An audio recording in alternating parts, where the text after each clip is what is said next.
લક્ષ્ય ન્યૂઝ, એક નજર, એક લક્ષ્ય. રામપુરામાં દબાણ હટાવ્યા બાદ મોડી રાત્રે હુમલાના આક્ષેપ. થરાદ તાલુકાના રામપુરા ગામે છેલ્લા કેટલાય સમયથી દબાણ હટાવવાની કામગીરી ચાલી રહી છે, ત્યારે ગઈકાલે મોડી રાત્રે હુમલો થયો હોવાનો આક્ષેપ સામે આવ્યો છે.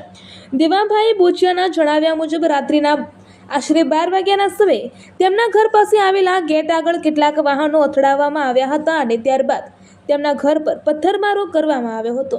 આ પથ્થરમારાની ઘટનાથી પરિવાર ગભરાઈ ગયો હતો. પરિવાર દ્વારા તાત્કાલિક 112 ઇમરજન્સી પર કોલ કરવામાં આવી અને પોલીસને જાણ કરવામાં આવ્યો હતો. હાલ આ ઘટનામાં કરવામાં આવેલા આક્ષેપો કેટલા સાચા છે કે કેટલા ખોટા તે અંગે પોલીસ તપાસ બાદ જ હકીકત સામે આવશે. અહેવાલ રાજપૂત ભલાભાઈ વાવથરાદ. બાજુમાં રાચે ગાડી આવી, એમને દરવાજે ગાડી ભીટકાવી, આ બધા બળલિયા ટૂંકો ધોળો મારી નાખે, પથ્થર માર્યા. અમે દોડીને આવ્યા. હું એની મારે આજુબાજુનો મારે ખુલ્લો રાચે ગાડી આવે, આ પથ્થર મારે. અમારે આટલી પોલીસની જાણ છે પ્રભુ. અમારી બે ભાઈઓને રોપે પથ્થર ગાડીਆਂ ભટકાવી, બાજુના ભાઈને અને મારે આ ભાઈને જગદીશભાઈને જોપે અને પથ્થર માર્યા. નાના નાના છોકરાઓ હતા એવું ત્યાં ઘોડા ફોડી નાખો સાહેબ.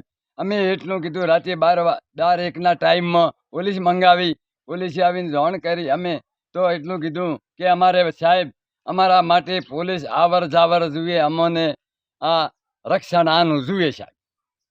રિટર્ન મેવાભાઈ સોમાભાઈ રામપુરા.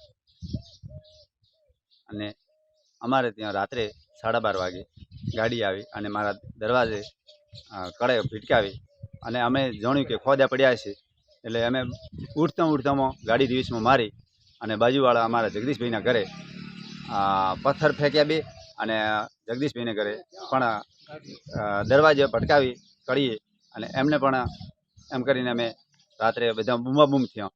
અને આજુબાજુના અમારા રહેણાંક લોકો આવ્યા અને અમે પછી પોલીસને 112ને ફોન કર્યો. 1.5 કલાક પછી પોલીસ આવી અને અમને કીધું કે સવારમાં તમે અરજી આપી દીધો પોલીસ સ્ટેશનમાં, અને અમે પોલીસ સ્ટેશનમાં રજૂઆત કરી પોલીસ પેટ્રોલિંગમાં